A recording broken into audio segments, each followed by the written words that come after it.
কই রে, তোর হলো? আরে দাঁড়া দাঁড়া আর একটুখানি। ভাব তো এমন করছিস মনে হচ্ছে ফ্যাশন শোয়ে যাবি। আরে ফ্যাশন শো নয় রে, ব্যাপারটা বোঝার আছে, ঠিক আছে? আজকে মধুমিতাকে আমি পটিয়েই ছাড়বো। হ্যাঁ হ্যাঁ, দেখবো দেখবো কত পারিস।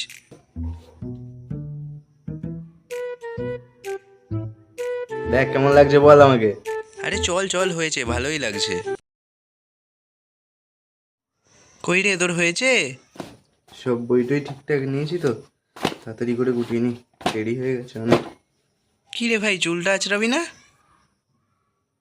আর ভাই পড়ার যা চাপ, চুল আঁচড়ানোরও সময় নেই, তাড়াতাড়ি ক্লাসে যেতে হবে, আর নাহলে স্যার বাইরে দাঁড় করিয়ে রাখবে। আচ্ছা চ চ, তাড়াতাড়ি চ।